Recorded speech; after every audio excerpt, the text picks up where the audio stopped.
नमस्कार मंडळी, नवीन एका इंटरेस्टिंग व्हिडिओमध्ये सर्वांचं मनापासून स्वागत आहे. मित्र, महाराष्ट्रातील दिव्यांग बांधवांसाठी ही व्हिडिओ अतिशय महत्त्वाची आहे.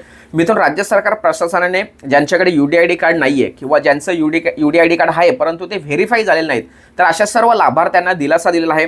त्यांच्या संदर्भात राज्य सरकारने एक महत्त्वपूर्ण शासन निर्णय जाहीर केला आहे आणि 30 सप्टेंबरपर्यंत त्यांना विविध योजना असतील, सेवा असतील आणि जे काही मासिक अनुदान हप्ता मिळतो तो त्यांना पुढे कंटिन्यू मिळणार अशा पद्धतीचा शासन निर्णय जाहीर केला आहे. परंतु मित्रांनो, राज्य सरकार प्रशासनाने 2 शासन निर्णय असे काढले होते की ज्यांच्याकडे टेम्पररी दिव्यांग बांधव आहे, टेम्पररी सर्टिफिकेट आहे, टेम्पररी UDID कार्ड आहे, त्यांना कोणत्याही सेवा असतील, योजना असतील, हप्ते असतील यांना लाभ देण्यात येऊ नये अशा संदर्भात शासन निर्णय काढला होता.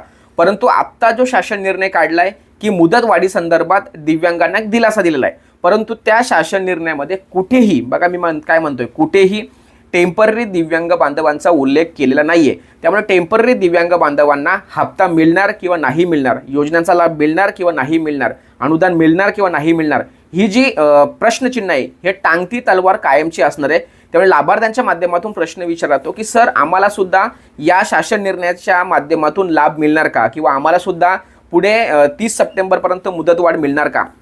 तर त्या शासन निर्णयामध्ये कुठेही तुमचा उल्लेख केलेला नाही. जोपर्यंत ते जे 2 शासन निर्णय राज्य सरकार प्रशासनाने जाहीर केलं होतं ते जोपर्यंत रद्द होत नाही तोपर्यंत तुम्हाला कोणत्याही प्रकारचा दिलासा किंवा पुढचे तुमचे हप्ते हे नियमित स्वरूपात येईल अशा पद्धतीचं आपण बोलू शकत नाही. आपण वरिष्ठांची चर्चा केली असता त्यांच्याकडून असं कळलं की हा शासन निर्णय त्यांच्यासाठी नाहीये. आपण त्यांना प्रश्न विचारला की सर का, तर त्यांचं असं मत होतं की ज्यांच्याकडे UDID कार्ड आहे ते UDID कार्ड धारक हे कालांतराने किंवा काही दिवसानंतर त्यांच्यामध्ये इम्प्रूव्हमेंट होते, बदल होतो. ते आजारी असतील किंवा दिव्यांग असतील तर त्यांच्यामध्ये बदल होतो, चेंज होतो, ते बरे होतात. म्हणून त्यांना अशा प्रकारच्या योजनांचा लाभ देणं हे नियमाच्या बाहेर आहे. म्हणून राज्य सरकार प्रशासनाने हा महत्त्वपूर्ण निर्णय घेतलाय आणि त्यामध्ये अतिशय एक खंताची बाब सुद्धा म्हणता येईल की बच्चूभाऊ कडू यांनी जे 19 तारखेला जे आंदोलन पुकारलं होतं आणि त्याच्यामध्ये हा सुद्धा मुद्दा होता, परंतु बच्चूभाऊ कडू यांनी सुद्धा तो आंदोलन रद्द केल्याची घोषणा केलेली आहे. त्यामुळे या ठिकाणी शेवटपर्यंत हा टेम्पररी दिव्यांगांच्या संदर्भात अतिशय महत्त्वाचा आणि मोठा प्रश्नचिन्ह किंवा जी टांगती तलवार बोलतात ती कायमस्वरूपी असणार आहे.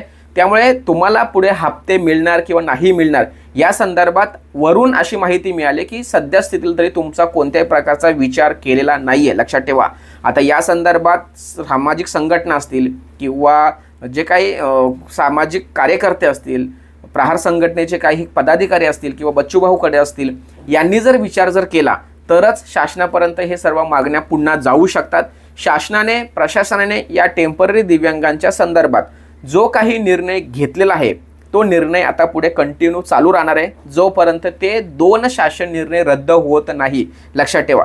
त्यामुळे सध्या स्थितीला तरी अशी माहिती समोर आहे की तुम्हाला कोणत्याही प्रकारची मुदतवाढ नाहीये, तुम्हाला कोणत्याही प्रकारचा हप्ते, अनुदान, सेवा, योजनेचा लाभ मिळणार नाही जोपर्यंत ते 2 शासन निर्णय रद्द होत नाहीत. तर अशा पद्धतीने लाभार्थ्यांच्या माध्यमातून प्रश्न विचारला जातो की सर, आमचं काय, टेम्पररी दिव्यांगांच्या संदर्भात राज्य सरकार प्रशासनाने काय निर्णय घेतलाय?